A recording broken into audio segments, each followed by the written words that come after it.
오늘 우리에게 주시는 말씀은 사도행전 2장 1절부터 4절까지의 말씀입니다.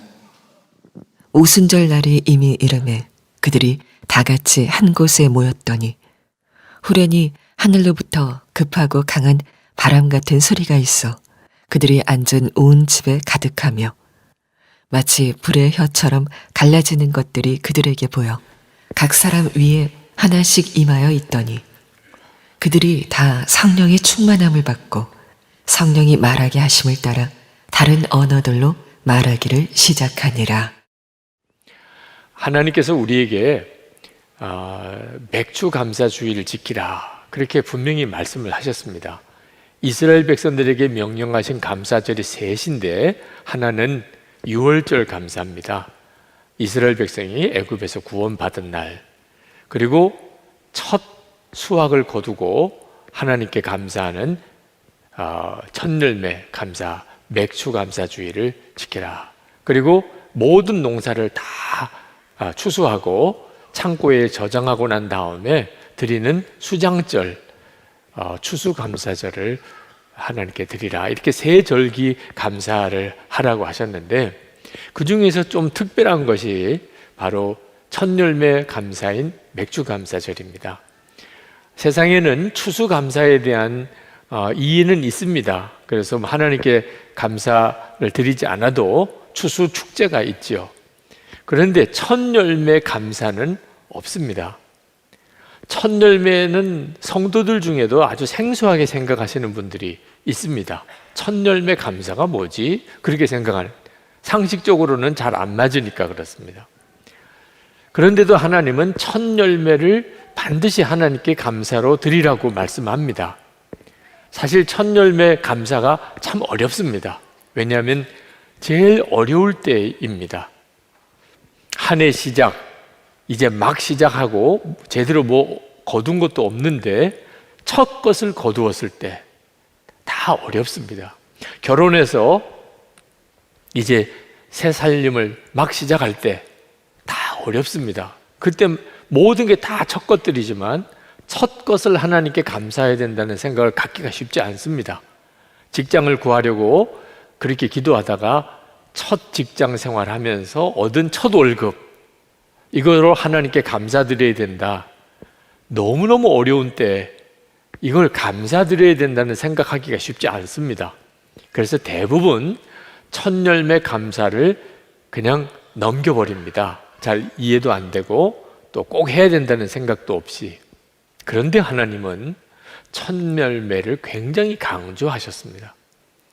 하나님이 이렇게 강조하신 뜻은 첫 것은 그 다음에 맺어지는 모든 열매를 대표한다고 보셨기 때문입니다. 그래서 첫 것을 하나님께 드린다는 말은 나의 모든 것이 다 하나님의 것입니다. 그런 의미입니다. 그러니까 하나님은 이 일을 대단히 중요하게 생각을 하셨습니다.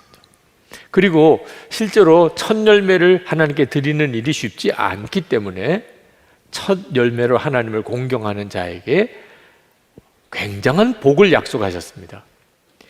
잠언 3장 9절 10절에 보면 내 재물과 내 소산물의 처음 익은 열매로 여호와를 공경하라. 그리하면 내 창고가 가득히 차고 내 즙 틀에 새 포도즙이 넘치리라.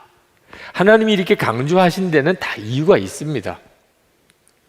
저는 이 맥주 감사절에 하나님의 축복의 계획을 깨닫고 엄청 충격을 받았는데 저 자신이 맥주 감사절 첫 열매라는 사실을 깨달았기 때문에 그렇습니다. 저는 아버님이 목사님이신데 저를 낳고 4남매 중에 제가 첫째입니다. 그래서 하나님께 바치신 거예요. 그래서 목사가 된 겁니다. 제가 다른 형제들보다 유난히 믿음이 좋았고 인물도 좋았고 공부도 잘했고 말도 잘 듣고 그래서 그런 게 아닙니다. 그냥 첫 아이니까 하나님께 바쳤다는 거예요. 첫 열매는 하나님 것이라는 거죠. 저는 제가 하나님께 이렇게 바쳐진 것에 대해서 대단히 불행하게 생각했습니다.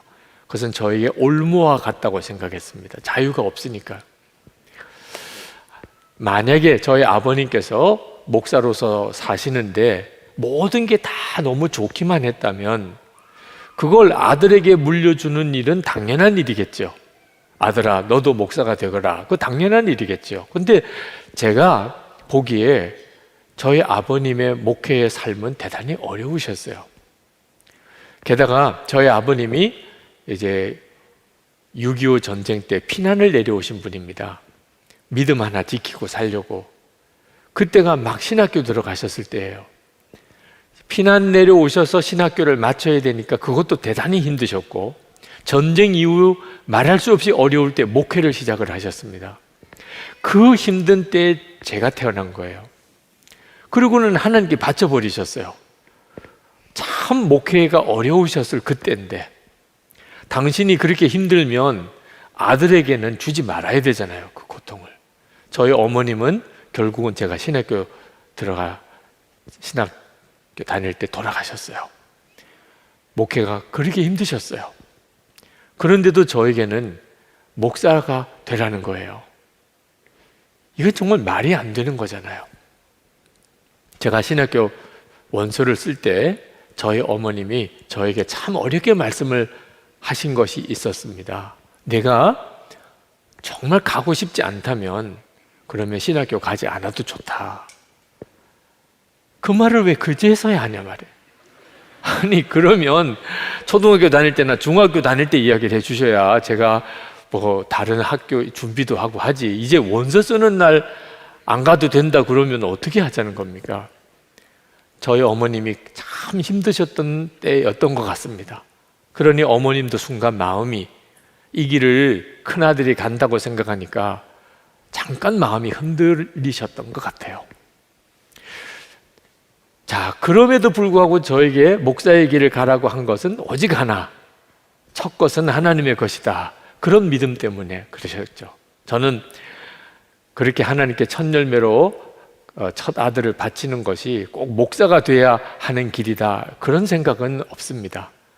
그때 당시는 그분들은 그렇게 생각했지만, 그러나 그 믿음만큼은 대단히 중요하죠. 처음 것은 하나님 것이다.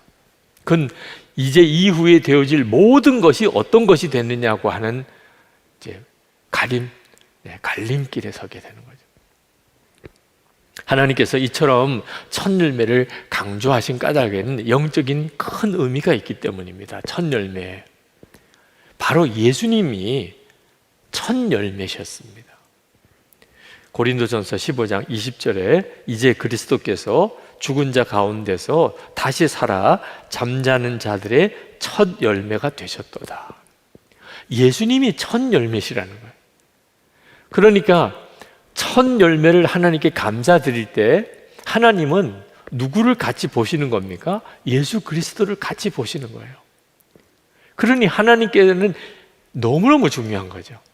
예수님이 첫 열매라는 의미는 부활의 첫 열매라는, 예수님이 부활하셨듯이 예수 믿는 모든 사람들은 다 부활할 것이라는 겁니다. 이게 엄청난 거잖아요.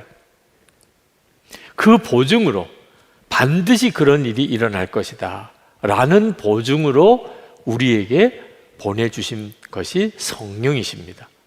우리 안에 성령이 오신 게 바로 그 보증이에요. 고린도후서 1장 22절에 저가 또한 우리에게 인치시고 보증으로 성령을 우리 마음에 주셨느니라. 그래서 맥추절에 성령이 임합니다. 맥추절의 축복, 영적인 축복은 성령 강림이에요. 오순절에 성령이 임하셨는데 이 오순절은 맥추절의 또 다른 이름입니다. 하나님께서 정하신 새 감사절기는 다 우리 신앙생활에 너무 중요해요. 6월절은 우리가 구원받은 날, 예수님의 십자가의 은혜에 감사를 의미합니다. 그리고 추수감사절은 예수님의 재림과 영생과 하나님의 나라의 소망을 말하는 것입니다. 그 사이에 있는 맥주감사절은 우리 가운데 성령이 임하셔서 성도와 함께 성도의 삶을 살아가게 만들어주시는 은혜와 관련이 있는 겁니다. 이 세 가지는 다 우리가 제대로 신앙생활 하기 위해서 반드시 있어야 하는 겁니다. 구원의 날, 영원한 하나님 나라 소망 그것만 가지고 살 수 있나요? 성령이 임하여 주셔야 그 구원의 성도의 삶을 살아가는 거죠. 바이러스 감염증으로 인해서 지금 대단히 어렵습니다. 특히 교회가 이런 상황에서 앞으로 어떻게 교회가 서야 할지 참 고민거리가 한둘이 아닙니다. 앞으로 코로나19 이후는 어떻게 변할까 두렵기도 해요. 그러나 저는 이 일에 대한 해답은 오직 하나라고 생각합니다. 성령이 임하시는 거예요. 성령이 임하시면 아무리 상황이 어렵고 힘들어도 문제가 될 게 없습니다. 그래서 저는 이번 맥주 감사 주일이 너무나 중요하게 여겨지는 겁니다. 지금 맥주 감사 주일을 지키는 것은 하나님이 우리 모두에게 성령의 충만을 주시겠다고 하는 또 다른 약속이라고 생각이 드는 겁니다. 성령이 임하시면 사람이 삶이 완전히 바뀌게 됩니다. 장신대 교수셨던 주선혜 교수님은 표현이 조금 민망한 표현이긴 합니다만 똥 마렵듯이 기도가 마려운 사람이 있다는 거예요. 똥 마렵듯이 찬송이 마려운 사람이 있다는 겁니다. 정말 기도하고 싶은 거예요. 기도를 하라 말라 할 것도 없이 혼자 있어도 기도하고 싶고 길을 가다가도 기도하고 싶고 하여튼 시간을 조금 내서라도 기도하고 싶고 앉기만 하면 기도가 되고 그런 사람이 있다는 거예요. 이 사람이 성령에 충만한 사람입니다. 찬송을 막 하고 싶어요. 누구를 만나도 같이 찬송하고 싶고 혼자 있어도 찬송하고 싶고 운전하고 다녀도 찬송하고 싶고 그냥 자꾸 속에서부터 찬송이 터져 나오는 사람이 있다는 거예요. 성령 충만한 사람입니다. 하여튼 누구랑 만나면 하나님의 은혜에 대해서 이야기하고 새하늘과 새 땅의 소망에 대해서 이야기하고 그런 사람이 있는 거예요. 성령에 충만한 사람이에요. 맥주 감사 주일에 하나님이 우리에게 주시는 은혜의 역사, 성령 충만함이 바로 그런 점입니다. 성령이 임하시면 하나님이 분명히 믿어지고 예수님의 십자가의 은혜가 믿어지고 성령의 역사가 믿어져요. 삶의 목적이 분명해져요. 불평, 원망, 두려움, 염려 다 사라져요. 성결한 삶을 살고 싶어요. 죄 짓고 싶지 않아요. 하나님 앞에 늘 나와서 예배 찬송하고 싶어요. 그래서 설교 들으러 교회에 오는 게 아니고 찬양하기 위해서 교회를 와요. 그게 훨씬 더 좋으니까. 사랑이 돼요. 아무리 힘들게 하는 사람도 용서가 되고 사랑이 되고 어떻든지 가정이나 교회 공동체가 하나 되도록 만들어요. 정말 놀라운 일이에요. 그게 마음으로 일어나는 거예요. 에스겔서 36장 26절에 보면 또 새 영을 너희 속에 두고 새 마음을 너희에게 주되 너희 육신에서 굳은 마음을 제거하고 부드러운 마음을 줄 것이며 또 내 영을 너희 속에 두어 너희로 내 율례를 행하게 하리니 너희가 내 규례를 지켜 행할지라. 성령이 임하시면 마음이 그냥 다 뒤집어져요. 부드러운 마음이 되고 자원해서 하나님의 말씀대로 살고 싶어져요. 그러면 된 거죠 뭐. 신앙생활 얼마나 쉽겠어요. 마음에서 그렇게 하고 싶다는데. 맥주 감사절의 축복은 개개인만 누리는 게 아니고 공동체도 함께 누리는 겁니다. 극빈자, 나그네 또는 소외된 사람 모든 이들을 함께 즐거워하는 날이 되게 하신 것이 맥주 감사주일이에요. 신명기 16장 11절에 보면 너와 내 자녀와 노비와 내 성중에 있는 레위인과 및 너희 중에 있는 객과 고아와 과부가 함께 내 하나님 여호와께서 자기의 이름을 두시려고 택하신 곳에서 내 하나님 여호와 앞에서 즐거워할지니라. 맥주 감사절에 어떻게 하라고 가르친 것 중에 객과 고아와 나그네, 참 어렵고 힘든 과부들, 이런 사람들 다 함께 즐거운 날이 되어야 한다. 이번 말씀 기도회 첫 번째 우리 붙잡고 기도할 책이 룻기인데, 이 룻기는 유대인들에게 있어서 맥주 감사절에 읽는 성경입니다. 왜냐하면 이 룻기 속에 아주 극빈자가 된 나오미와 룻이 그때 당시에 그 이스라엘 백성들이 추수할 때 적당하게 추수해요. 나달들을 막 밭에다가 흘려놓습니다. 그러면 그 뒤에 가난한 사람, 과부들, 고아들, 이방인들, 그들이 그 나달을 걷어다가 그걸 가지고서 먹게 하셨는데 그 룻기의 그 내용이 잘 나옵니다. 맥주 감사절의 내용이 그 룻기 속에 나와요. 참 하나님의 계획이 놀랍죠. 이번 말씀 기도회가 공동체 전체가 하나님의 은혜와 복을 받는 날이 맥주 감사주일이에요. 여러분, 혹시 예수를 믿고도 성령 충만하지 못하신 분 계십니까? 맥주 감사주일이 바로 그분을 위한 절기예요. 성령을 받는 은혜를 누리는 절기예요. 오늘날 많은 그리스도인들이 성령 충만함을 받지 못한 상태에 있습니다. 그런데 안타까운 것은 그게 정상적인 것인 줄로 생각해요. 성령 충만하지 못한 게. 왜? 너무 많아. 너도 나도 성령 충만하지 못했어. 그래서 성령 충만하지 못한 게 정상이에요. 근데 이따금 아주 성령 충만한 교인을 봐요. 그러면 뭐라고 그래요? 저 사람 좀 이상해.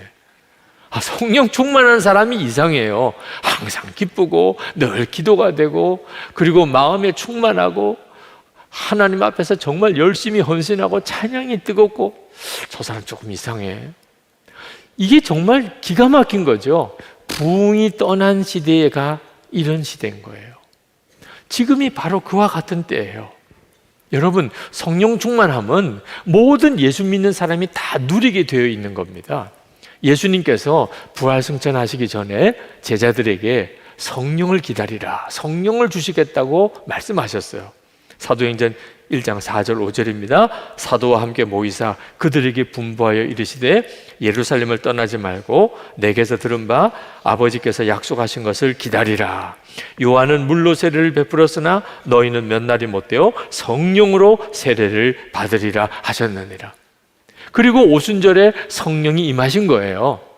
그런데 그건 그때 당시에 오순절 120문도에게만 하신 말씀이 아니고 저에게도 여러분에게도 모든 성도들에게, 예수를 믿는다는 모든 성도들에게 다 이 약속을 하신 거예요. 사도행전 2장 39절에 이 약속은 너희와 너희 자녀와 모든 먼데 사람 곧 주 우리 하나님이 얼마든지 부르시는 자들에게 하신 것이라. 성령 하나님을 보내주시겠다는 이 약속은 예수 믿은 모든 성도가 다 받은 약속인데, 그런데 충만하지 못하다면 이상한 거잖아요. 이상해. 나 예수 믿었는데 나 성령 충만하지는 않아. 이럴 수는 없잖아. 이렇게 가야 하잖아요. 여러분, 갑자기 다리가 마비가 되면 이상해요? 안 이상해요? 이상해. 다리가 이상해. 그렇게 하잖아요. 그리고 바로 병원 가시잖아요.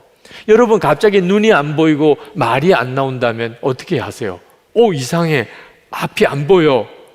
그리고 당장 빨리 병원으로 달려가시잖아요. 그건 비정상적이잖아요. 여러분, 휴대폰 작동이 안 되면 어떻게 해요? 이상해. 이게 왜 이렇게 안 되지? 그리고 빨리 수리 맡기러 가잖아요. 이상하니까, 정상이 아니니까. 그런데 성령 충만하지 않은 것은 왜 그럼 그렇게 무덤덤해요? 성령 충만하지 않는 게 정상처럼 여겨지는, 이게 정말 답답한 거예요. 여러분, 국가에서 재난지원금 나오면 받으러 가야 안 받으러 가요? 어디로 가서 받지? 살펴보고 그렇게 바빠도 그렇게 아파도 재난지원금 받으러 가잖아요. 아니, 세금 환급 나왔다고 통지서 오면 무슨 일이 있어도 가서 받아오잖아요. 아니, 연락이 왔는데 유산이 10억이 왔대요. 나를 위해서 유산이 누가 10억을 남겼대. 그러면 찾아갈 거예요? 안 찾아갈 거예요? 무슨 일이 있어도 가서 찾아와야지. 그런데 아니, 돈 얼마하고 비교가 안 되는 성령 하나님의 충만함을 받을 수 있대요. 그런데 왜 거기엔 반응이 그렇게 뜨뜻미지근해요? 주시면 주는 거고 안 주시면 말고 어째 이렇게 태도가 그렇게 가나 말입니다. 여러분, 성령 충만함 받는 것은요 너무 쉬워요. 하여튼 달라기만 하면 돼요. 하나님 성령 충만함 주세요. 구하기만 하면 된다니까요. 누가복음 11장 13절에 구하는 자에게 성령을 주시지 않겠느냐. 와, 세상에 이렇게 간단해. 하나님 저에게 성령 충만함을 주세요. 성령 충만함 없이는 예수 믿을 수가 없네요. 저는 이제 성령님 마음에 오시기를 정말 원합니다. 이제 제 안에 오셔서 저와 함께 늘 동행해 주세요. 이렇게만 하면 누구나 다 성령을 받는다니까. 여러분 중에는 안 믿어지시는 분이 있을 거예요. 구했는데도 안 주시던데, 이런 분들도 혹시 계실지 모르겠어요. 여러분의 구하는 것이 진짜 구하는 것인지 그것만 한번 점검해 보세요. 하나님이 보실 때도 아, 너는 정말 구하는구나. 그런데도 안 주셨다면 하나님 책임이죠. 저는 북한 주민들을 생각하면 참 답답합니다. 그들은 자유롭게 살 수 있다는 생각 자체를 안 해요. 그래서 북한 주민들은 자유를 달라고 구하지 않습니다. 아주 그런 생각 자체가 없어요. 그들은 그냥 자유롭지 못하게 지내는 일이 그냥 정상적인 것인 줄로 생각해요. 김정은 그리고 공산당에서 먹을 거 다 주는 줄로 알아요. 자기들이 이 세상에서 그래도 괜찮게 잘 사는 줄 알아요. 김정은 정권이 가장 무서워하는 게 뭔지 아십니까? 북한 주민들이 자유를 달라고 외치는 거예요. 자유를 구하는 것에 대해서 제일 두려워해요. 그래서 보지도 못하고 듣지도 못하게 만드는 거예요. 자유롭게 사는 사람들을 보지도 못하고 듣지도 못하게. 성경책을 그렇게 무서워해요. 아니 여러분, 몇 권씩 가지고 있는 성경책이잖아요. 아니 세상에 성경책 가지고 있으면 감옥에 끌려가고 심지어 죽기도 해요.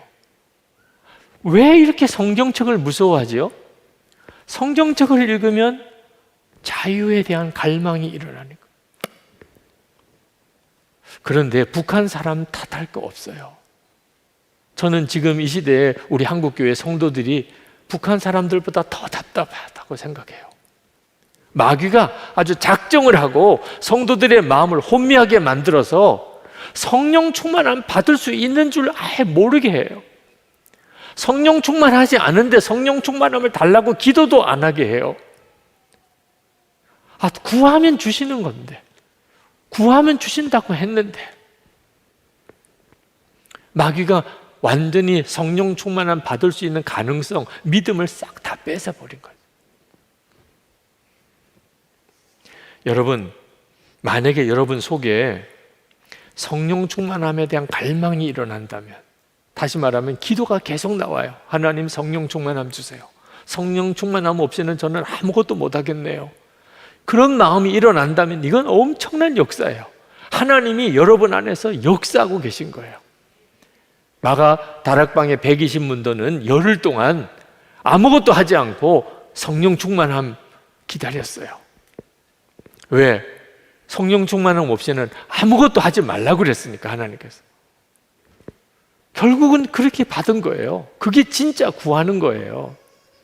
여러분 속에 성령 충만함을 받기를 갈망이 일어나면 아침에도 그 기도, 낮에도 그 기도, 밥을 먹어도 그 기도, 혼자 있어도 기도, 같이 있어도 기도, 그러면 이미 여러분 속에는 성령 하나님이 역사하기 시작한 겁니다. 빌립보서 2장 13절에 너희 안에서 행하시는 이는 하나님이시니 자기의 기쁘신 뜻을 위하여 너희로 소원을 두고 행하게 하시나니. 지난 몇 주 동안에 제 마음이 그렇습니다. 하나님, 성령 충만함 없이는 해답이 없습니다. 코로나19로 인해서 세상은 완전히 변해가고 있는데 이 상황에서 교회가 교회되고 성도가 성도되려면 성령 충만함 밖에는 길이 없습니다. 이번 설교를 할 때도 너무너무 마음이 간절해요. 오늘도 이 말씀을 전하고 제 속으로는 그냥 1시간 계속 기도했으면 좋겠어요. 구하면 주신다고 그랬으니까. 그런데 그럴 수가 없어요. 그러면 젊은이 교회 예배 못 드려요. 우리 오늘 설교 끝나고 그냥 정말 같이 기도 잠깐 하고 예배 끝내줘야 돼요. 그런데 말씀 기도회가 이어져요. 내일부터 금요일까지. 와, 하나님, 이 말씀 기도회가 그래서 준비된 거군요.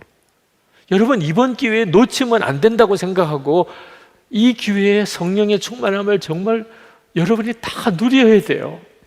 구하면, 여러분이 진짜 갈망하게 되면 그렇게 돼요. 성령님은 이미 우리 안에 와 계세요. 오늘 여러분이 예배 드리는 게 그 증거예요. 지금까지 예수 믿은 게 그 증거예요. 성령님이 여러분 안에 오시지 않았다면 오늘 예배 드릴 사람 없어요. 여러분이 오늘 예배 드리는 거 보고 누군가는 놀랄 사람이 있어요. 그 사람이 교회 다녀? 그 사람이 예배 드려? 그 사람이 정말 오늘 주일에 하나님 앞에 그렇게 믿고 예배 드린다면, 그 이야기 들으면요, 막 웃을 사람도 있고 깔깔댈 사람도 있고 놀랄 사람도 있고 믿어지지 않는다는 사람도 있을 거예요. 여러분은 지금 보통 사람이 아니에요. 여러 사람 충격 주는 사람이에요. 예배에 지금 나와 있는 것만 가지고도 성령님이 아니시면 이렇게 예배 드리러 나올 수도 없다니까요. 자, 성령님께서 우리 안에 이미 그렇게 계시니 성령 충만하기는 얼마나 쉽겠어요. 그런데도 왜 성령 충만한 사람이 그렇게 드물까요? 순종의 문제가 있기 때문입니다. 하나님의 계획은 우리로 하여금 그저 이렇게 예배나 드릴 정도로 성령님을 보내신 게 아닙니다. 그런데도 왜 우리는 겨우 그저 예배 드리는 정도로만 그치지요? 성령님에게 온전히 순종하지 못하니까 성령님이 더 역사를 못 하시는 거예요. 여러분, 하나님의 놀라운 약속의 말씀을 이미 여러분이 많이 아실 거예요. 염려를 주께 맡겨버리라. 정말 놀랍잖아요. 항상 기뻐하라, 쉬지 말고 기도하라, 범사에 감사하라, 원수를 사랑하라. 정말 믿어지지 않을 말씀들이 성경에 있잖아요. 그런데 문제는 그렇게 사라져야 말이죠. 왜 엄청난 말씀은 이렇게 읽고 들었는데 말씀대로 사라지지 못하죠? 순종의 걸음을 디디지 못하니까 그런 겁니다. 첫 열매로 하나님께 감사하라. 여러분, 이거 정말 중요한 문제거든요. 순종해야 되는 거죠. 오늘이 맥주 감사 주일이네. 몰랐네. 제발 이러면 안 되는 겁니다. 하나님의 말씀은 무슨 일이 있어든지 잘 지켜야 되겠다, 순종을 어떻든지 해야 되겠다, 여러분이 그렇게 나오면 반드시 성령의 엄청난 역사가 일어나요. 1900년대 우리 한국은 정말 어려웠어요. 나라는 잃어버렸죠. 전염병, 엄청난 전염병이 돌았죠. 그때도 수많은 사람이 죽고 엄청난 기근이 닥쳤어요. 한국 교회는요, 존재 자체가 희미할 정도로 아주 연약했어요. 그런데 그때 한국 교회에 성령의 부흥이 임했어요. 어떻게 그 시작인 줄 아십니까? 1903년 하디 선교사의 마음에 공개적으로 회개하라. 선교사로서 너가 하나님 믿지 못한 거 회개하라. 1907년 평양 장대현 교회에서 길선주 장로님 마음에 너 지난날 너 남의 돈 띄어 먹은 거 너 회개해. 성령께서 회개하라고 마음에 역사하실 때 순종했어요. 그리고는 막 회개 운동이 시작되기 시작하면서 한국 교회 안에 성령의 불이 임하는 역사가 일어나고 지금 이렇게 한국 교회가 된 거고 우리 나라가 건짐을 받은 거예요. 지금도 성령님께서는 그렇게 역사하고 계세요. 여러분에게 지금 성령님이 다 다양하게 역사하시겠지만 중요한 것은 순종이에요. 성령님께서 내게 말씀하실 때 내가 순종하고 나가면 여러분, 이 시대를 능히 우리가 바꿀 역사를 경험하게 돼요. 지금이야말로 그것이 필요해요. 나 자신도 살아야 되고 우리 가정도 살고 교회도 살고 한국 교회도 살리고 우리 민족도 살릴 역사가 지금 한국 교회 성도들 안에 성령이 부어지는 역사가 일어나야 되어지는 것이에요. 여러분, 정말 간절히 기도하십시다. 예수를 믿었다면 성령 충만함 받는 것은 지극히 당연한 일입니다. 우리가 정말 하나님께 구하십시다. 주님, 성령의 충만함을 주옵소서. 이번 말씀 기도회 때 하나님께서 저는 그 하늘의 문을 여실 거라고 믿습니다. 그 일에 대한 마음이 얼마나 간절한지 말씀을 준비할 때 그렇게 마음이 뜨거워집니다. 여러분도 기도로 준비하셔야 돼요. 지금도 같이 기도하십시다. 하나님, 성령의 충만한 역사를 주소서. 제 심령을 살리시고 우리 가정을, 교회를, 나라를, 민족을 바꾸는 역사가 지금 2020년 이 맥주 감사 주일 절기에 임하게 하여 주시옵소서. 우리 다 같이 통성으로 기도하겠습니다. 오늘 우리에게 주시는 말씀은 고린도전서 11장 17절에서 34절까지의 말씀입니다. 다음에 지시하려는 일에 대해서는 나는 여러분을 칭찬할 수 없습니다. 그것은 여러분이 모여서 하는 일이 유익이 되기보다는 오히려 해가 되기 때문입니다. 첫째로, 여러분이 교회에 모일 때 여러분 가운데 분열이 있다는 말이 들리는데 그것이 어느 정도는 사실이라고 믿습니다. 하기야 여러분 가운데서 바르게 사는 사람들이 환히 드러나려면 여러분 가운데 파당도 있어야 할 것입니다. 그렇지만 여러분이 분열되어 있으니 여러분이 한자리에 모여서 먹어도 그것은 주님의 만찬을 먹는 것이 아닙니다. 먹을 때 사람마다 제가끔 자기 저녁을 먼저 먹으므로 어떤 사람은 배가 고프고 어떤 사람은 술에 취합니다. 여러분에게 먹고 마실 집이 없습니까? 그렇지 않으면 여러분이 하나님의 교회를 멸시하고 가난한 사람들을 부끄럽게 하려는 것입니까? 내가 여러분에게 무슨 말을 해야 하겠습니까? 여러분을 칭찬해야 하겠습니까? 이 점에서는 칭찬할 수 없습니다. 내가 여러분에게 전해준 것은 주님으로부터 전해받은 것입니다. 곧 주 예수께서 잡히시던 밤에 빵을 들어서 감사를 드리신 다음에 떼시고 말씀하셨습니다. 이것은 너희를 위하는 내 몸이다. 이것을 행하여 나를 기억하여라. 식후에 잔도 이와 같이 하시고서 말씀하셨습니다. 이 잔은 내 피로 세운 새 언약이다. 너희가 마실 때마다 이것을 행하여 나를 기억하여라. 그러므로 여러분이 이 빵을 먹고 이 잔을 마실 때마다 주님의 죽으심을 그가 오실 때까지 선포하는 것입니다. 그러므로 누구든지 합당하지 않게 주님의 빵을 먹거나 주님의 잔을 마시는 사람은 주님의 몸과 피를 범하는 죄를 짓는 것입니다. 그러니 각 사람은 자기를 살펴야 합니다. 그런 다음에 그 빵을 먹고 그 잔을 마셔야 합니다. 몸을 분별함이 없이 먹고 마시는 사람은 자기에게 내릴 심판을 먹고 마시는 것입니다. 이 때문에 여러분 가운데는 몸이 약한 사람과 병든 사람이 많고 죽은 사람도 적지 않습니다. 우리가 스스로 살피면 심판을 받지 않을 것입니다. 그런데 주님께서 우리를 심판하시고 징계하시는 것은 우리가 세상과 함께 정죄를 받지 않게 하시려는 것입니다. 그러므로 나의 형제 자매 여러분, 여러분이 먹으려고 모일 때에는 서로 기다리십시오. 배가 고픈 사람은 집에서 먹어야 할 것입니다. 그것은 여러분이 모이는 일로 심판받는 일이 없도록 하려는 것입니다. 그 밖에 남은 문제들은 내가 가서 바로잡겠습니다.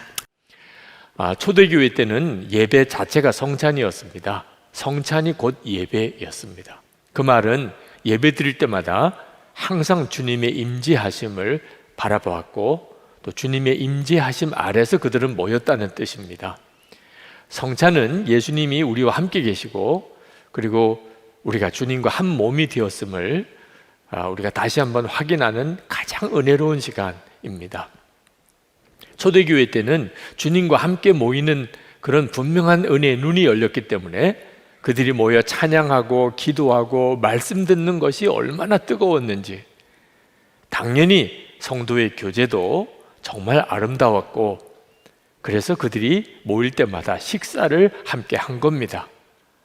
성찬과 함께 식사를 한 거죠. 근데 그 식사는 교회에서 모여서 음식을 준비한 게 아니고 각자가 집에서 음식을 가지고 교회로 모였습니다.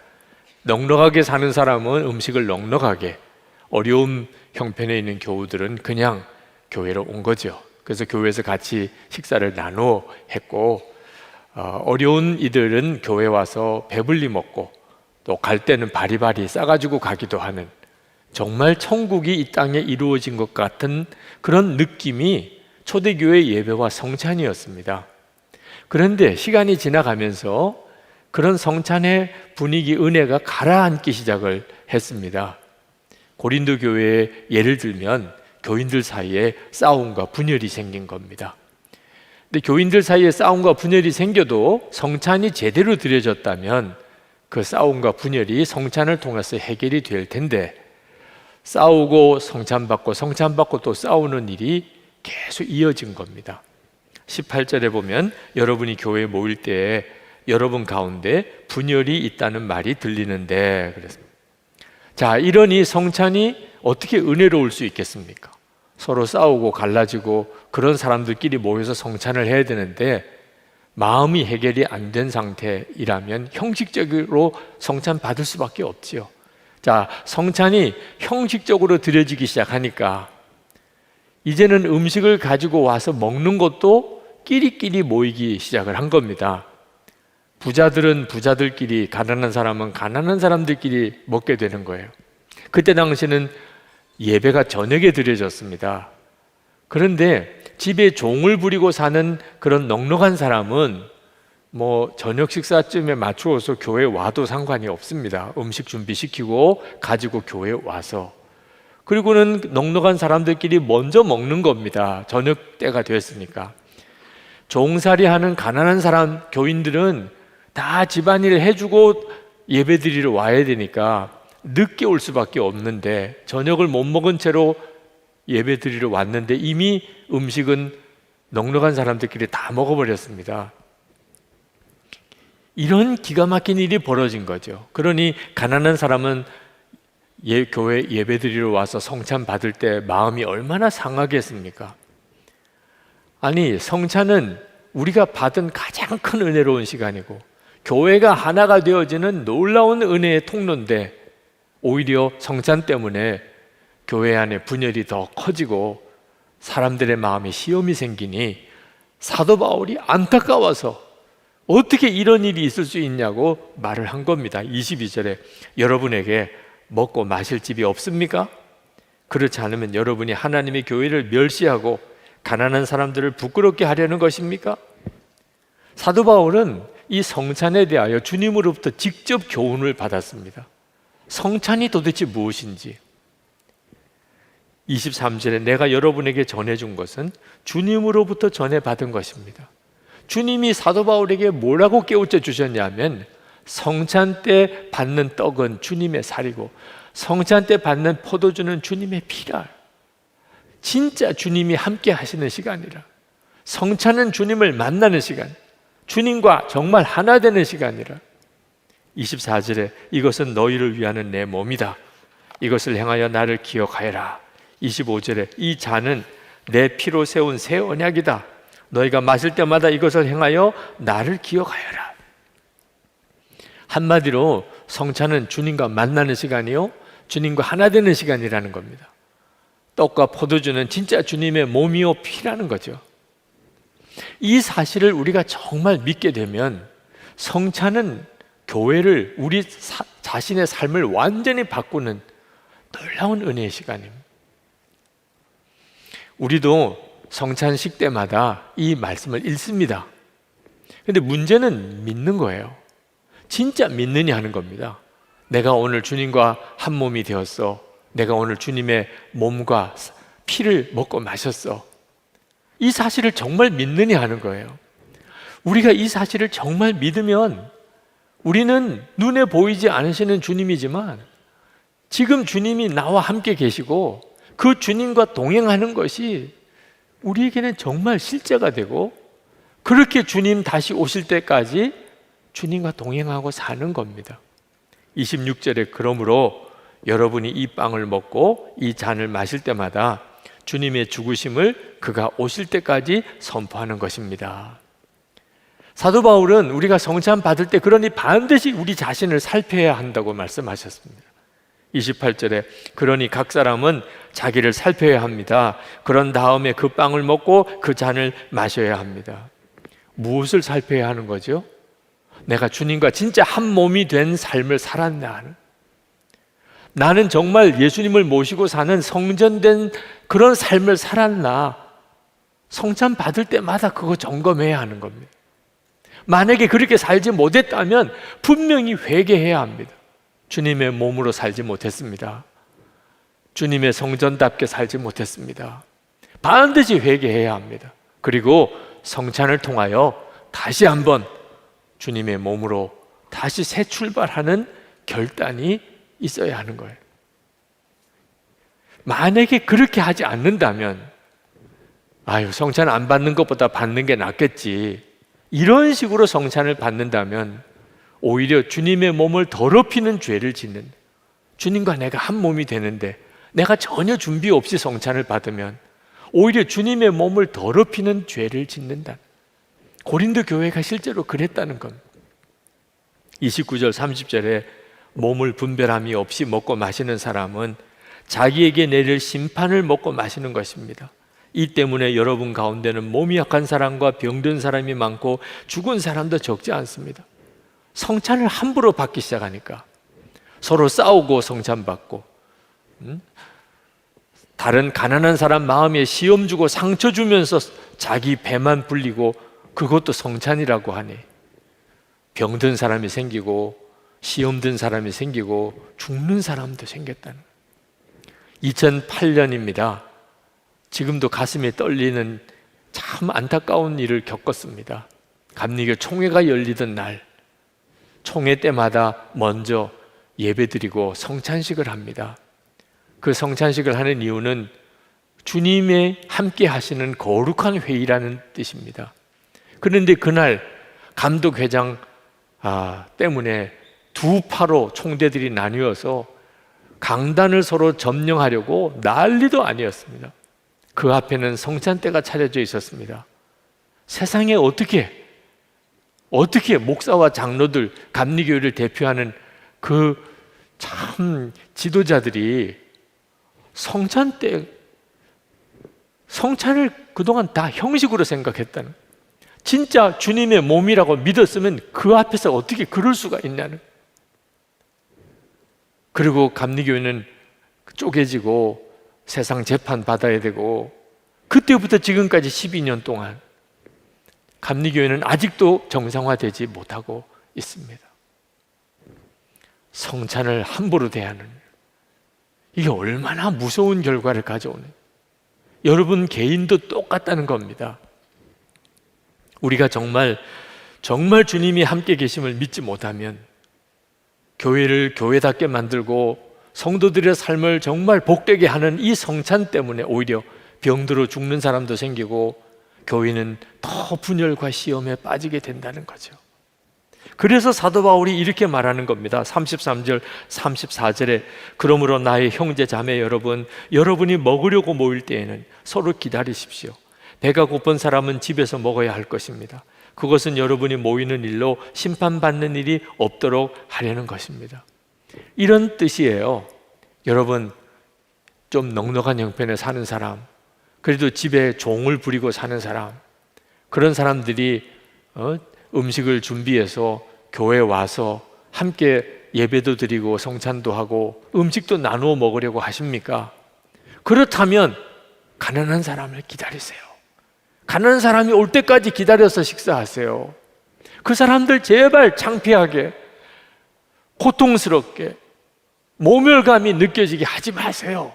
배가 고픕니까? 그러면 집에서 먹고 오세요. 교회 와서는 어려운 사람 먹이세요. 어떻든지 어려운 사람에게 하나라도 더 가져가게 섬기세요. 주님께 하듯이 섬기세요. 그것이 주님을 기쁘시게 하는 것입니다. 그런 뜻이에요. 이것이 성찬이라는 거예요. 우리가 지금은 성찬 때 식사를 같이 하지는 않습니다. 그냥 정말 성찬 예식만 하지요. 그렇지만 우리는 성도들끼리 같이 식사할 때가 있습니다. 우리도. 여러분, 주님을 바라보고 식사를 하면 달라요. 그렇지 않으면 그냥 우리도 끼리끼리 모여서 식사합니다. 친한 사람끼리, 비슷한 형편에 있는 사람끼리 식사해요. 근데 주님의 마음을 품고 보면 이상하게 혼자 식사하는 사람, 왠지 낯선 분, 왠지 얼굴이 어두운 분, 그런 분들이 보입니다. 저분들은 왜 저렇게 혼자, 왜 저렇게 외롭게, 또 저렇게 얼굴이 힘들까? 그래서 섬기게 돼요. 주님을 바라보는 눈이 뜨인 것과 그렇지 않은 것은 밥 먹는 거 하나까지도 완전히 다르게 만듭니다. 지난 주간에 여름 말씀 기도회 제가 요나서 말씀 기도를 인도하면서 참 마음이 아팠습니다. 니누의 악한 도성입니다. 하나님이 심판하실 도성이었습니다. 근데 요나가 가서 하나님의 심판을 외치니까 그들이 기가 막히게 회개하기 시작했어요. 회개하니까 하나님이 그 니느웨를 용서하셨습니다. 심판하지 않았어요. 근데 요나가 하나님 앞에 화를 내면서 막 난리도 아니었어요. 나 이럴 줄 알았어. 이럴 줄 알았다니까. 요나가 왜 이렇게 화를 내는 거죠? 요나가 고백합니다. 하나님은 은혜로우시며 자비로우시며 노하기를 더디하시며 인애가 크시사 뜻을 돌이켜 재앙을 내리지 아니하시는 하나님이신 줄 알았다는 거예요. 아니 그게 왜 문제예요? 이스라엘 백성들이 가슴에 있는 요절이에요. 하나님이 어떤 하나님이냐? 이스라엘 백성이 출애굽하고 금송아지 섬겼을 때 하나님이 이스라엘 백성을 다 진멸하려고 하셨죠. 모세가 하나님 앞에 탄원의 기도를 드립니다. 하나님이 뜻을 돌이키셨어요. 그때 하나님이 어떤 하나님이신지를 하나님이 자기소개를 하신 거예요. 은혜롭고 자비롭고 노하기를 더디하고 인애가 크시고 뜻을 돌이켜 재앙을 내리지 아니하는 하나님이라. 이스라엘 백성들은요 그 하나님을 믿었어요. 그게 이스라엘 백성들의 신앙 고백이었어요. 요나가 하나님이 그런 하나님인 줄 알았다는 거예요. 그런데 왜 문제가 되죠? 니느웨도 그렇게 하셨는데 그게 왜 문제가 되냐 말이에요. 우리에게만 그렇게 하셔야지. 우리에게만. 하나님이 자비롭고 은혜롭고 재앙을 내리지 않으시는 그 좋으신 하나님, 우리에게만, 이스라엘 백성인 우리에게만 그러셔야지. 저 니느웨 절대로 그렇게 하시면 안 되지. 니느웨는 무섭게 벌하셔야지. 아무리 회개해도 하나님이 무섭게 벌하셔야지. 이게 얼마나 기가 막혀요. 이게 바로 선민사상이 가지고 있는 문제예요. 우리에게만 은혜로우신 하나님, 저 사람들에게는 무자비하신 하나님, 그래야 속이 시원하다. 근데 여러분, 우리도 다 요나 같아요. 은혜는 내게만 은혜로우시고 그리고 상대방에 대해서는 까다로우신 하나님이기를 원하는, 겉으로는 정말 예수 잘 믿는 것 같은데 속마음은 여전히 자기중심적, 이기심, 욕심 가득한 그런 모습이 지금도 얼마나 많은 그리스도인들의 모습인지, 교회도 그런 모습이라는. 그러니 예수 믿고 싶어도 그 모습 보고 무슨 전도가 되겠냐 말입니다. 우리가 성찬 받을 때 정말 정신 똑바로 차려야 합니다. 우리가 진짜 성찬의 은혜를 정말 안다면 주님과 하나 되는 거예요. 이제는 내 생명은 주님이에요. 이제는 주님이 나를 통해 사시는 거예요. 이 은혜가 성찬의 은혜예요.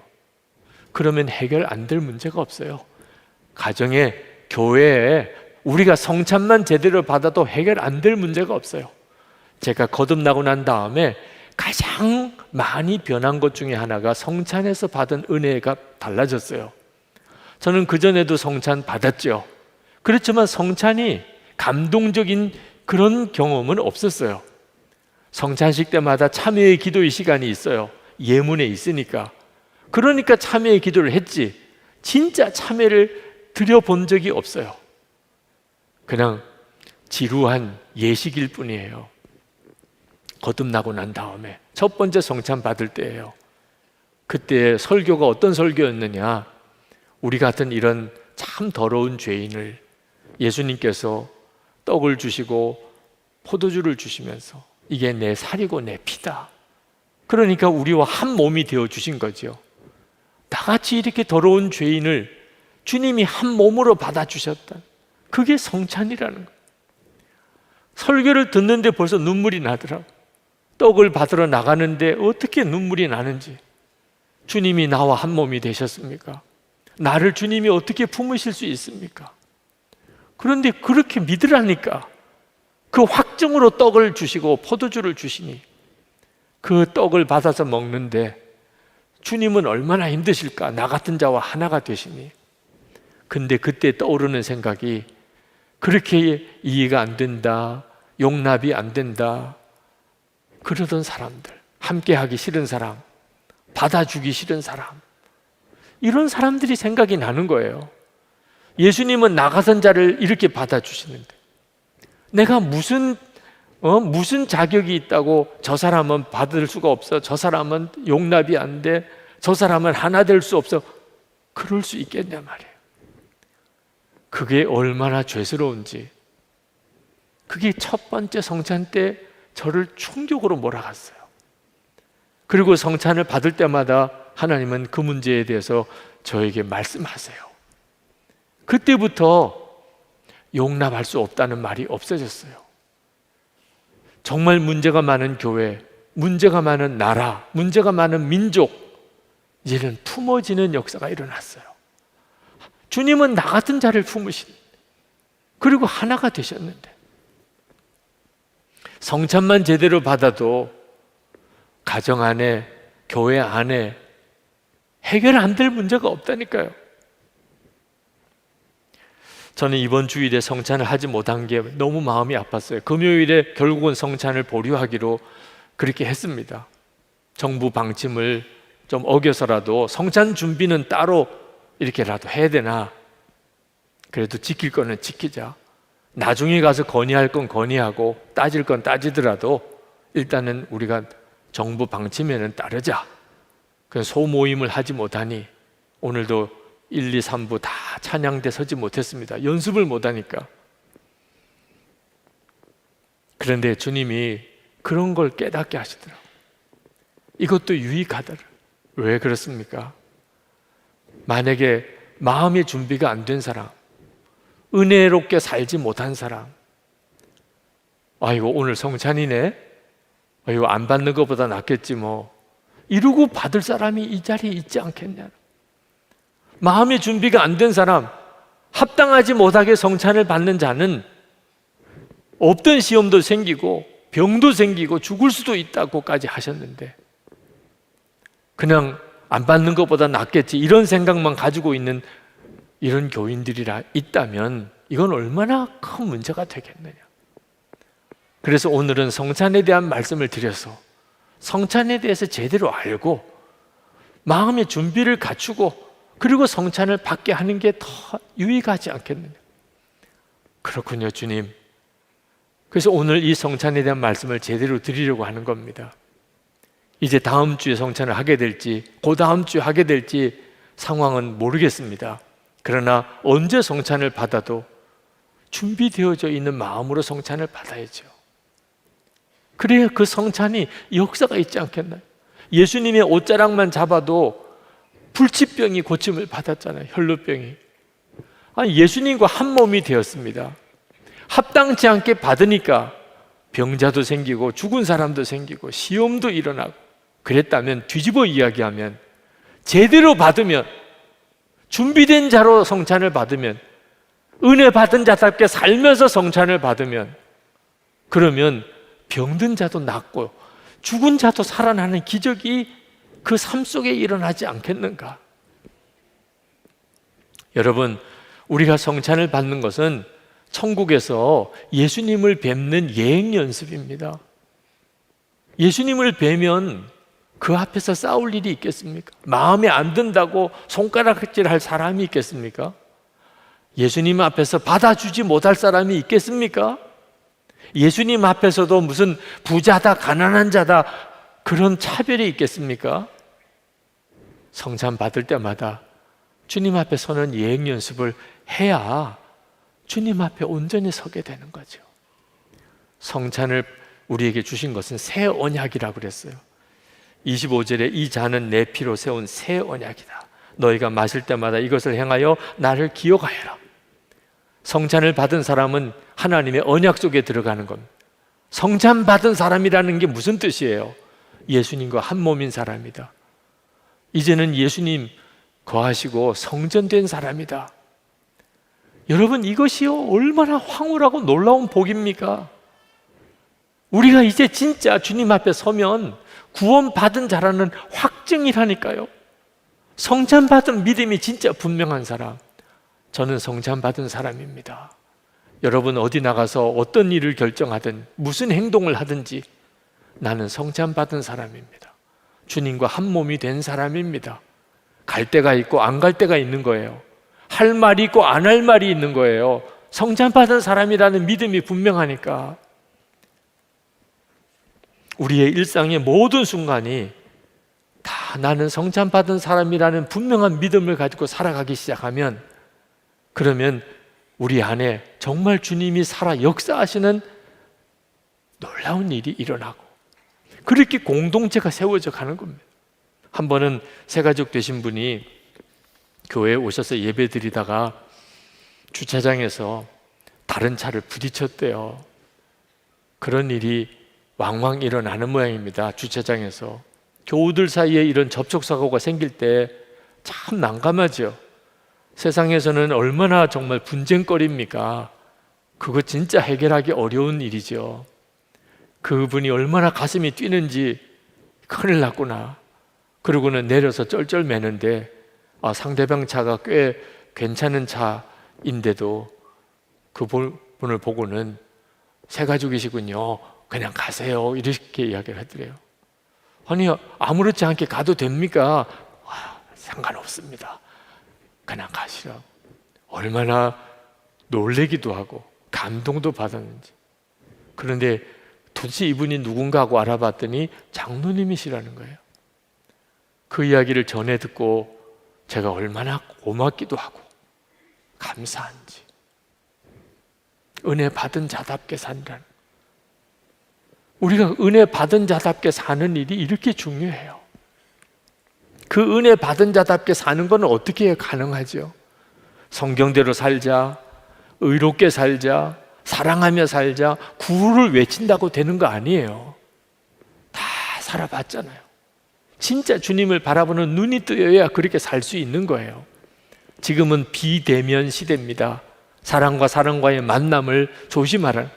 오늘도 정부에서 보내준 영상을 맨 처음 보여드렸는데, 몸은 떨어져도 마음은 가깝게, 말이 좋지. 그게 말이 되냐 말이에요. 몸은 떨어져도 마음 가깝게, 그러자고 그게 마음이 가까워지냐 말입니다. 교회는 본질적으로 모여서 은혜 받는 곳이에요. 예배도 드리고 기도도 함께 하고 모여서 교제하고, 그게 되어야 교회인데, 아니 비대면 시대에는 도대체 어떻게 교회가 교회다울 수 있냐 말이에요. 그런데 여러분, 주님과 가까워지는 은혜가 있으면 된다는 거예요. 주님과 가까워지면.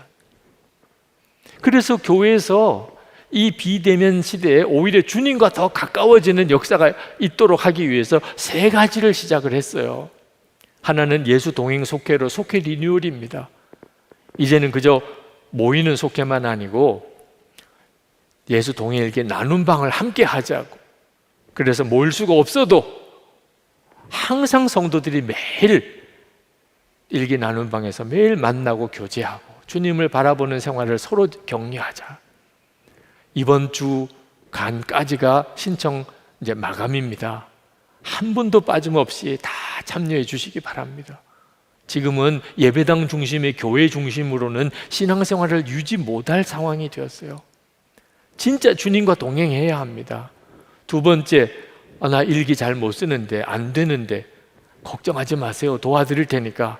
예수님과 행복한 동행 30일 과정 내일부터 시작합니다. 힘들고 어렵고 잘 안 되는 분 얼마든지 다 따라 하실 수 있어요. 30일만 정말 마음을 열고 같이 와보세요. 그리고 또 하나가 예수님과 동행하는 50일 기도예요. 지금이야말로 기도가 필요한 때인데 모여서 기도를 못하네요. 그러나 하나님이 우리에게 1시간 기도 훈련을 이미 시키셨고 예수 동행 기도 사이트도 만들어 주셔서 혼자서 기도해도 함께 모여 기도하는 것 같은 그런 역사를 이루게 해주셨어요. 1시간 기도 시즌 3입니다. 50일 동안 이제 8월 31일까지 여러분이 신청하시면 매일 기도 메시지가 한 10분 정도의 메시지가 매일 카톡으로 갑니다. 그리고 함께 기도해야 될 내용을 이끌어 줘요. 한 30분 정도는 함께 기도하고 나머지 30분은 개인 기도하는 시간으로. 여러분, 왜 이렇게 해야 합니까?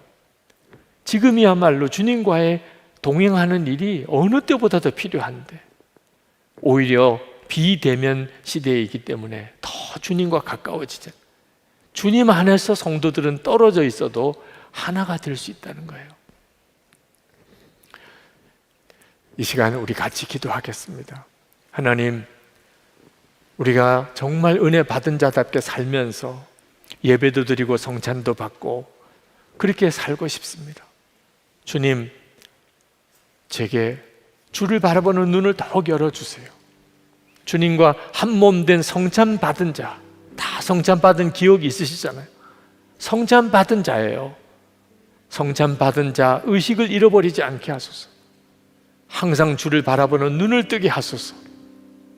그래서 나도 내 심령도 살고 가정도 이 어려운 때에 교회 공동체도 살게 해 주옵소서. 우리 다 같이 통성으로 기도하겠습니다. 오늘 하나님께서 저에게 주시는 말씀은 고린도전서 11장 2절에서 16절까지 말씀입니다. 여러분이 나를 모든 면으로 기억하며 또 내가 여러분에게 전해준 대로 전통을 지키고 있으니 나는 여러분을 칭찬합니다. 그런데 각 남자의 머리는 그리스도요, 여자의 머리는 남자요. 그리스도의 머리는 하나님이신 것을 여러분이 알기를 바랍니다. 남자가 머리에 무엇을 쓰고 기도하거나 예언하는 것은 자기 머리를 부끄럽게 하는 것입니다. 그러나 여자가 머리에 무엇을 쓰지 않은 채로 기도하거나 예언하는 것은 자기 머리를 부끄럽게 하는 것입니다. 그것은 머리를 밀어버린 것과 꼭 마찬가지입니다. 여자가 머리에 아무것도 쓰지 않으려면 머리를 깎아야 합니다.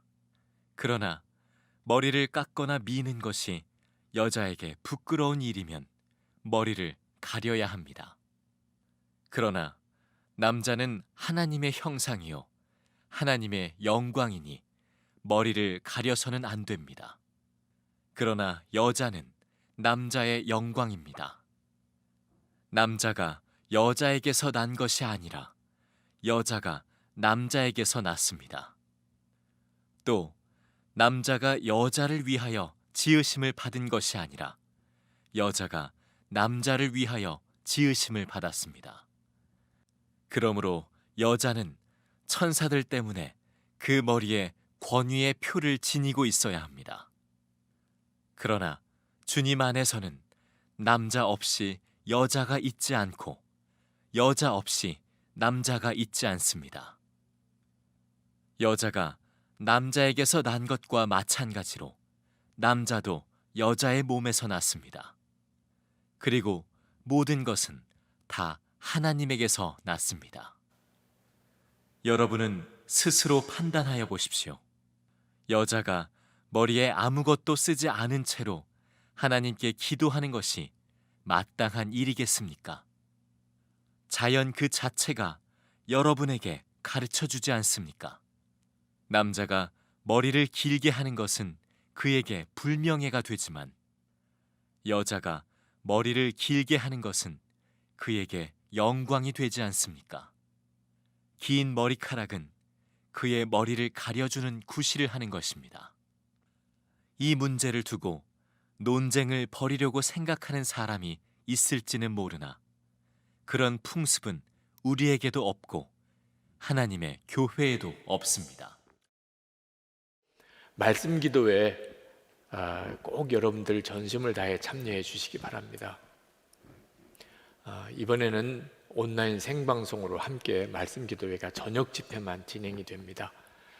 미리 스케줄을 다 조정하시고 시간 조정하셔서 어디서든지 꼭 온라인으로라도 말씀 기도에 함께 해주시기 바랍니다. 정말 지금은 비상한 기도의 연합, 약속의 말씀을 붙잡고 기도해야 될 때, 정말 주님을 바라보아야 될 때입니다. 지금 바이러스 감염증의 확산이 좀처럼 사그러들지 않고 있고, 또 경제적인 위기 심각한 정도로 이르고, 북한의 움직임도 심상치가 않습니다. 게다가 포괄적 차별금지법 또는 인권위원회에서 그걸 평등법이라고 이름을 바꾸겠다고 했는데, 동성애 합법화 움직임이 아주 구체화되고 있습니다.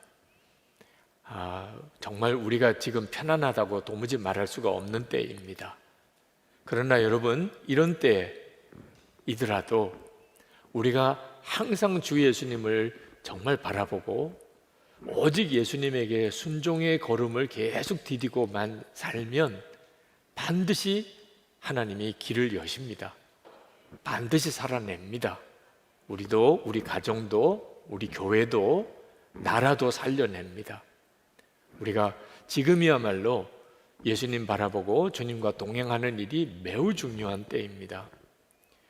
이 고린도전서 11장 이 앞부분은 고린도 교회 예배 드릴 때 여자 성도들이 머리에 수건을 써야 되느냐 말아야 되느냐 하는 문제에 대한 논란에 대해서 사도 바울이 머리에 수건을 쓰라 하고 이렇게 대답해 주는 부분입니다.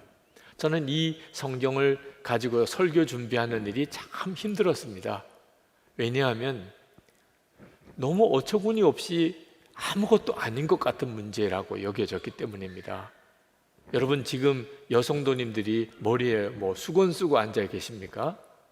우리와는 전혀 상관없는 문제, 그런 문제를 가지고 한 30분 설교를 해야 됩니다. 그러니 얼마나 힘들겠습니까? 도대체 하나님, 이 본문으로 무슨 설교를 해야 되나요? 그럴 때 제 마음속에 하나님이 깨우쳐 주신 것이 있었습니다. 내가 보기에 그것이 아주 작은 문제처럼 보이느냐? 지금 우리들이 살아가면서 겪는 문제들, 가정 문제, 교회 문제, 나라 문제, 지금은 우리들에겐 대단히 심각한 문제처럼 여겨지고 그것 가지고 서로 싸우고 사네 못 사네 하지만 그게 얼마나 지나고 난 다음에 아무것도 아닌 문제가 될지 너 아느냐? 2000년 전 고린도 교회에서 여자 성도들이 교회에서 머리에 수건 쓰느냐 마느냐는 문제로 그렇게 심각했는데 지금 우리는 아무것도 아닌 문제잖아요. 여러분, 우리는 지금 여자들이 머리에 수건을 쓰고 예배하느냐 그 별 문제가 아니지만 사도 바울이 있었던 이 당시 때는 대단히 심각한 문제였습니다. 그때 당시의 문화를 이해해야 됩니다. 그때 당시의 문화는 사람들이 이렇게 공적인 모임에 공개 장소에서 모일 때 여자들이 반드시 머리에 수건을 쓰게 되어 있었습니다. 그 말은 무슨 뜻이냐면 나에게는 위의 권위자가 있습니다. 결혼하는 자매 같은 경우에는 나는 아버지의 다스림을 받고 있습니다. 결혼한 여자는 나에게는 남편이 있습니다. 그런 뜻입니다. 그런 말은 이 여자가 아주 정숙한 여자고 그리고 아주 귀한 집안의 여자고 품행이 방정하고 그런 여자구나, 그렇게 인정을 받는 겁니다. 머리에 이렇게 수건을 쓰는 거죠. 남자가 만약에 머리에 수건을 쓰면 아주 이상한 사람이 되어버리는 겁니다. 머리에 수건을 쓰지 않은 여자들도 있었습니다. 창녀 같은 여자들은 남자들에게 자기 얼굴을 드러내고 그래서 그렇게 창녀 일을 하는 그런 아주 참 민망한 그런 여자들은 머리에 수건 쓰지 않고 다녔습니다. 자, 이런 문화 배경 속에서 이 문제가 생긴 겁니다. 여자 성도들 중에 머리에 수건을 쓰지 않겠다고 나서는 이들이 있었던 겁니다. 왜냐하면 예수님을 믿고 그리고 말씀을 알고 보니까 예수님 안에서 우리는 모든 율법에서 자유함을 얻었습니다. 남자들은 예배 드릴 때 머리에 수건을 안 쓰는데 왜 여자들이라고 머리에 수건을 써야 되느냐? 우리도 예수 믿고 이젠 자유함을 얻었다. 성경을 읽어보니까 남성이나 여성이나 하나님 앞에서는 다 동일하더라. 그러니 우리도 수건 안 쓰고 예배드리고 수건 쓰지 않고 기도도 하고 예언도 하겠습니다. 그런 성도들이 나오게 된 거예요. 논리적으로 따지고 신학적으로 따지면 여성도들의 주장이 한편 옳습니다. 지금 우리 중에 머리에 수건 쓴 사람 한 사람 없잖아요. 한 2000년 지나고 난 다음에 보니까 그때 당시에 여자 성도들의 주장이 옳구나, 그럴 수 있는 거죠. 그런데도 사도 바울은 여자 성도들에게 머리에 수건을 쓰는 게 옳겠다고 말씀했습니다. 이유가 뭐지요? 사람에게 덕이 되는 일이냐 하는 겁니다. 이것이 옳으냐 그르냐 하는 문제보다 사람에게 덕이 되느냐는, 우선 교회 안에 이 문제 때문에 술렁거립니다. 분란이 일어납니다. 또 교회 바깥에 있는 사람들이 성도들끼리 교회에서 예배 드릴 때 여자들이 머리에 수건을 쓰지 않는 걸 보고 저 교인들은, 기독교인들은 아주 성적으로 문란한 사람들이구나, 사람들이 그렇게 보고 있다는 겁니다. 그렇다면 굳이 머리에 꼭 수건을 벗어버릴 이유가 없지 않느냐. 결국 우리가 예수님을 믿고 자유를 얻었다는 것도 결국은 사람들을 섬기고 유익하게 하고 그들에게 꼭 예수를 믿도록 해서 그들이 구원받도록, 그래서 하나님께 영광을 돌리자고 하는 건데, 이것 때문에 그렇게 시험이 든다면 그러면 차라리 머리에 수건을 쓰는 것이 옳겠다, 그렇게 말씀을 한 겁니다. 우리가 어떤 일에 대해서 내 의견이 옳다고 주장할 때 우리가 정말 조심해야 될 태도인 겁니다. 옳으냐 그르냐 하는 것도 중요하지만 이것이 많은 사람들에게 덕이 되느냐, 교회의 유익이 되느냐, 이 문제 때문에 다른 사람 시험 들 사람은 혹시 없겠느냐까지 살펴보아야 하는 겁니다. 예수 그리스도를 말미암아 우리가 자유를 얻었는데, 이 자유는 마음대로 하는 자유가 아니고 우리가 예수님을 바라보면 예수님이 기뻐하시는 일을 하는 자유가 된, 예수님을 바라보지 못하면 이 자유 때문에 계속 싸우게 되는 겁니다. 분란이 일어나는 거예요. 다툼이 일어나는 거예요.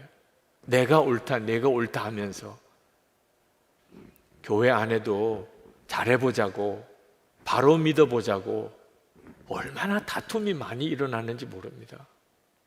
그 까닭이 무엇입니까? 진짜 예수님을 바라보지 않고 있기 때문에 그렇습니다. 허드슨 테일러 선교사님은 중국 선교의 문을 여신 분입니다. 그분 당시 때 중국으로 영국 사람이 가서 산다는 것은 대단히 고통스러운 일이었습니다.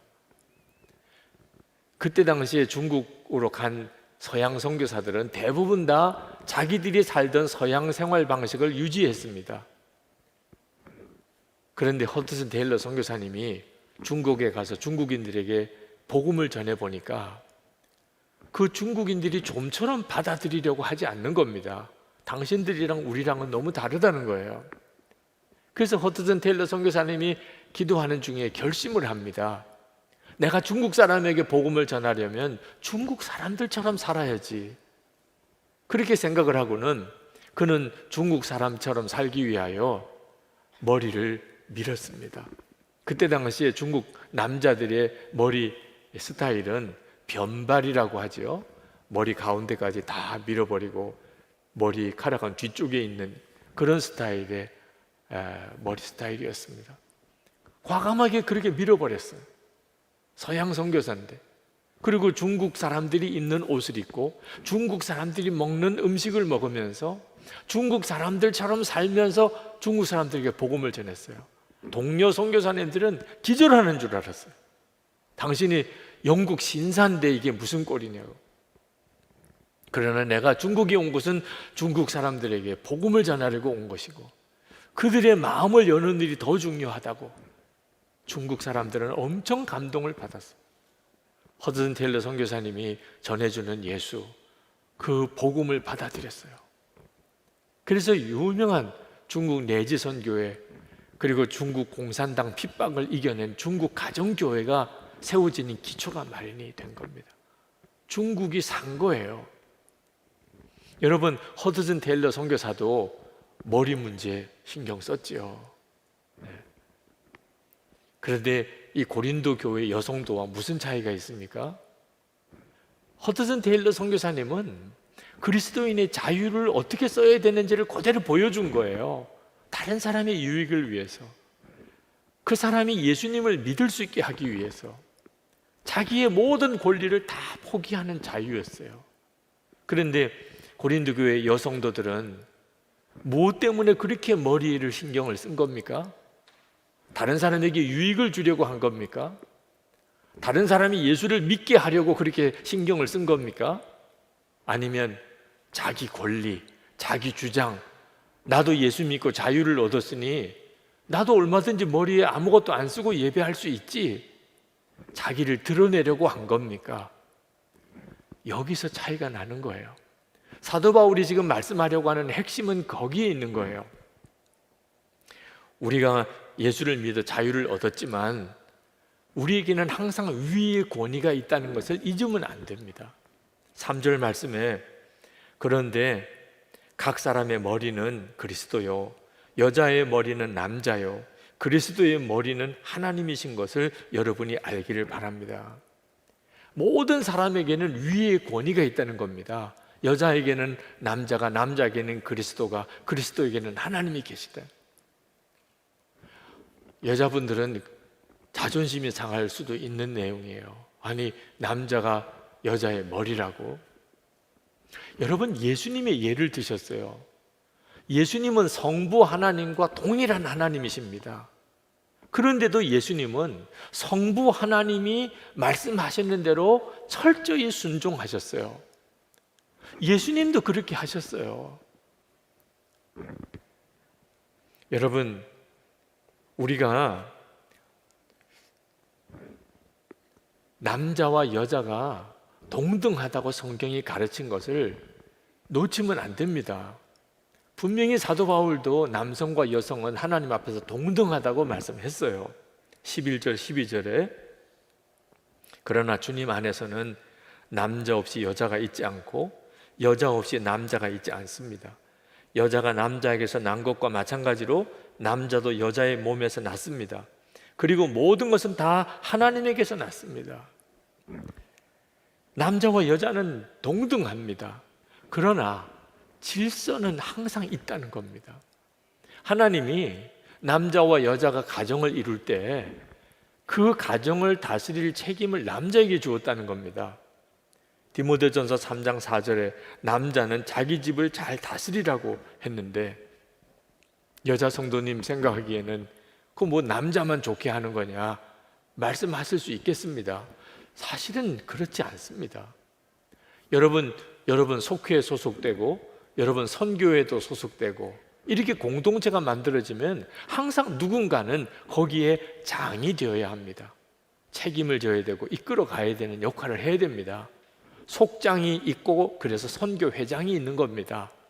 그런데 속장과 선교회장이 어떤 역할을 합니까?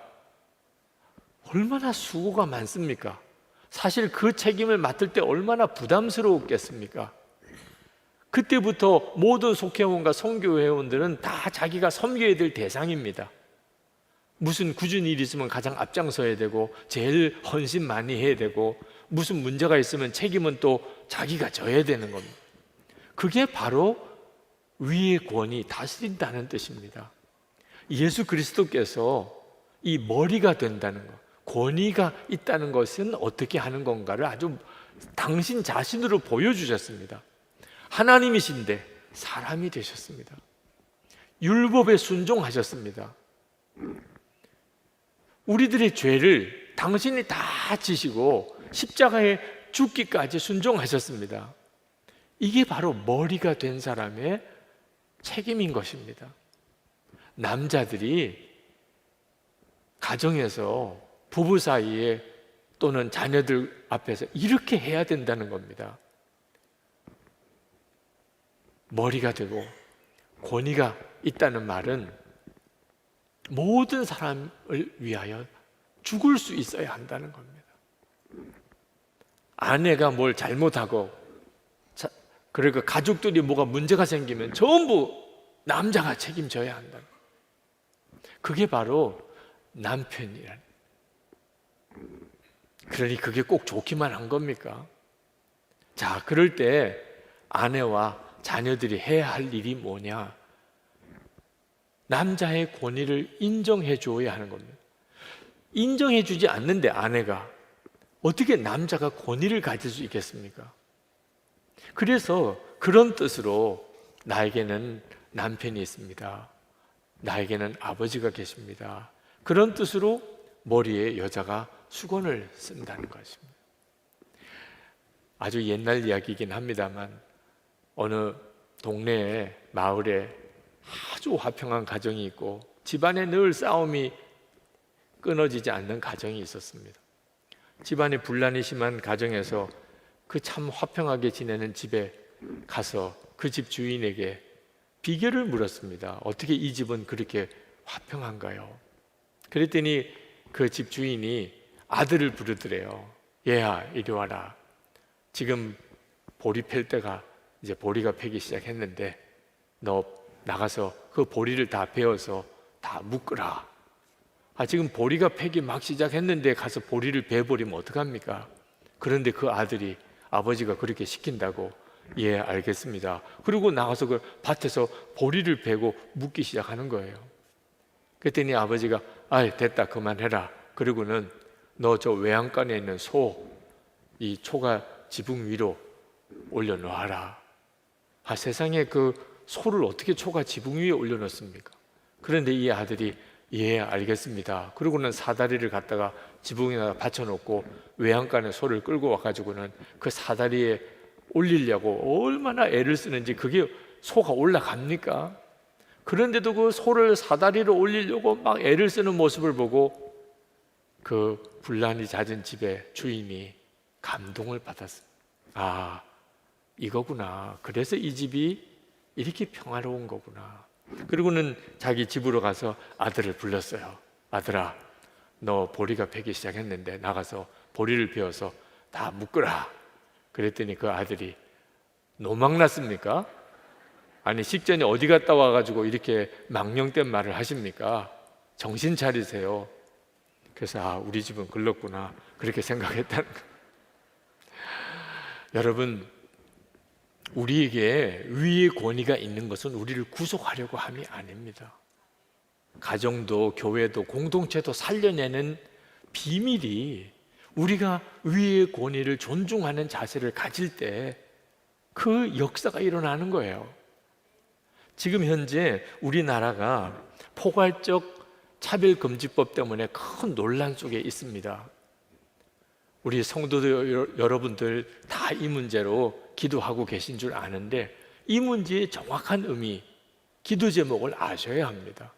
아마 인권위원회에서는 법 이름을 평등법이라 그렇게 바꾼다고 하는데 핵심은 말입니다. 우리나라 모든 법에는 사실 차별금지에 대한 조항들이 있는데도 굳이 포괄적 차별금지법을 만들려고 하는 이유는 결국은 동성애를 합법화시키려고 하는 뜻, 그리고 동성애가 죄라고 말하면 오히려 그것을 법으로 걸게 만들려고 하는 그런 의도가 있다고 우리는 생각합니다. 그러니까 이 일을 그렇게 강행하려고 하는 거죠. 그들은 인권을 내세우고 평등을 내세웁니다. 여러분 아십니까? 여성, 남성의 평등, 장애인의 인권, 모든 평등과 인권은 다 이 성경의 가르침에서 나왔습니다. 예수를 믿게 되는 나라들마다 그런 역사들이 일어난 거예요. 동성애 문제는 평등, 인권 문제가 아닙니다. 죄에 대한 문제예요. 하나님은 반드시 그 동성애를 죄라고 말씀하셨어요. 만약에 동성애가 죄 아니다, 동성애를 죄라고 말하는 것이 죄다, 그렇게 되면 가정 다 무너집니다. 남자와 남자가, 여자와 여자가 결혼해서 가정을 이루기 시작하면 아니 도대체 생명은 어디서 태어납니까? 동성애를 왜 하나님이 그토록 하나님께서 싫어하셨는가? 이 죄가 얼마나 무서운가를 알아야 하는, 나라가 망하는 문제, 인류가 멸망하게 될 심각한 문제입니다. 하나님을 믿지 않으니까 성경에 있는 말씀을 안 받아들이는 거죠. 그 점이 정말 답답합니다. 하나님을 믿지 않는다는 것, 그게 얼마나 심각한 문제인 줄 아십니까? 기준이 없어지는 겁니다. 여러분 솔직히 조금 연세 있으신 분들, 여러분이 어릴 때 자랄 때 동성애가 합법화되는 이런 논란이 있을 거라는 생각이라도 해보았습니까? 아니 도대체 몇 년이 지났다고 갑자기 세상이 이렇게 바뀌는 겁니까? 기준이 없는 겁니다. 그냥 사람들이 다 좋다고 생각하면 그게 법이 되는 세상입니다. 여러분 한번 생각해 보십시오. 가족이 내 마음대로 하겠어. 여러분의 자녀들이 나는 내가 하고 싶은 것만 할래. 그러면 어떤 느낌이 듭니까? 이 큰일 나겠구나. 저렇게 살면 큰일 나는데. 두려운 마음이 들잖아요. 사람들이 다 자기가 하고 싶은 대로, 자기가 원하는 대로, 기준 없어요. 하나님도 없어요. 하나님의 말씀도 없어요. 이런 세상이 되어 가는 것이 얼마나 문제가 심각한 세상이 될까요? 그러므로 여러분, 남의 일 아닙니다. 이 문제는 결국은 우리 자신에게 오는 문제고 우리의 자녀들의 문제예요. 우리나라의 미래에 대한 문제예요. 안타까운 것은 예수를 믿는 이들 중에도 동성애를 찬성하시는 분들도 있어요. 그들 나름대로는 성경을 인용해 가면서 또 주장하기도 합니다. 여러분, 동성애자들을 사랑과 긍휼로 우리가 품는 일은 중요해요. 그건 우리가 반드시 있어야 되죠. 그러나 동성애 합법화는 문제가 조금 다릅니다. 어떤 죄도요, 이렇게 그 죄를 죄 아니라고 합법화 해달라고 주장하는 경우가 없어요. 어떤 죄도요, 이렇게 축제까지 벌려가면서 부추기는 이런 일은 없어요. 죄를 죄라고 말하면 또 죄가 되는 이런 기가 막힌 일이 도대체 어디에서 보셨나요? 위의 권위가 있다고 믿지 못하면, 그러면 사람은 상상이 안 될 정도로 타락하게 되고 하나님을 대적하는 삶을 살게 됩니다. 사도 바울은 예배 드릴 때도 항상 하나님을 바라보라. 천사들이 우리가 예배하는 것을 지켜보고 있다고 말씀했습니다. 10절에 보면 그러므로 여자는 천사들 때문에 그 머리에 권위의 표를 지니고 있어야 합니다. 천사들이 우리가 예배할 때 우리가 어떻게 예배하나, 어떤 자세로 예배하나 본다는 거예요. 그러니까 여자들은 머리에 수건을 쓰고 안 쓰고는 참 신중하게 결정을 해야 될 문제다. 여자만 그런가요? 남자들도 예배 드릴 때 꼭 기억해야 돼요. 여러분은 설교를 들으려고 예배를 드리는 게 아닙니다. 하나님께 경배하려고 예배를 드리는 거예요. 그러니까 예배 드리는 내내 하나님을 주목해야 돼요. 지금 예배 드리는 자세도 그렇지만 생방송으로 예배 드리시는 분들도 심각하게 생각하셔야 돼요. 한 번은 우리 부목사님이 설교 때 6살 된 딸 이야기를 하더라고요. 주일 예배를 유치국에서 보내준 영상을 가지고 예배 드리도록 그렇게 딱 틀어주었더니 얘가 영 딴짓을 하고 있는 겁니다. 벌써 예배 찬양이 시작이 됐는데. 그래서 사모님이 카메라로 그 딸의 예배 드리는 모습을 이렇게 찍었대요. 그랬더니 얘가 엄마가 자기를 카메라로 찍는 걸 보고 갑자기 두 손을 들고 찬양을 하기 시작하는 거예요. 처음부터 그렇게 했던 것처럼. 그 이야기를 목사님이 하시면서 지금 생방송으로 예배 드리시는 여러분, 만약에 누가 여러분의 모습을 카메라로 찍어서 공개한다면 괜찮으시겠습니까? 자세 똑바로 하세요. 이래가지고 다들 웃었어요. 지금도 무슨 일이 어떻게 일어날지 모르죠. 나중에 듣고 보니까 어느 분이 침대에 누워서 예배드리다가 벌떡 일어나서 예배드렸다는 이야기를 그 목사님이 전해 주셨어요. 여러분, 우리가 하나님을 정말 바라보는 눈이 뜨이게 되면 남자냐 여자냐 싸울 일이 없습니다. 아니, 하나님 앞에 가서 얼마나 창피스러운 그런 장면을 연출하려고 그것 가지고 싸웁니까? 주님을 바라보는 눈을 뜨고 살면, 그러면 집 문제, 돈 문제 걱정할 거 없습니다. 우리가 아무리 심각하게 싸우고 다투는 문제도 주님을 바라보는 순간에 이건 아무것도 아니구나 깨달아집니다. 여러분, 지금 만약에 여러분이 주님을 바라보고 살지 못한다면 아마 여러분의 삶은 이런 문제 저런 문제 때문에 계속 갈등하고 다투고 싸우고 근심하고 염려하고 걱정하고 그렇게 살 겁니다. 틀림없습니다. 그렇게 살다가 주님 앞에 서 보면 그게 그렇게 중요한 문제였다면 차라리 낫겠지만 아무것도 아닌 문제 가지고 그렇게 살았던 걸 알게 되면 얼마나 부끄럽겠습니까? 얼마나 두렵겠습니까? 지금 우리가 살 길은 정말 주님 똑바로 바라보고 사는 겁니다. 진짜 주님과 동행하고 매 순간 주님께 순종하고 사는 것. 그러면 아무리 형편과 상황이 어려워져도 두려울 게 없습니다. 주님은 살 길을 아십니다. 주님이 살 길 그 자체이십니다. 예수 동행 속회, 이번에 속회 리뉴얼을 합니다. 왜냐하면 지금 속회도 모이지 못하고 있습니다. 벌써 이것이 6개월 가까이 가고 있습니다. 그러다 보니까 성도들 사이에 교제가 이미 다 굳어져 버렸습니다. 만나지도 못하고 어떻게 지내지도 못하고 연락도 안 되고 이름만 선한목자교회 교인이지 실제로는 전혀 성도 목양을 못하는 형편이 되었습니다. 이것이 앞으로 언제 끝날지 모르는 상황이 되었습니다.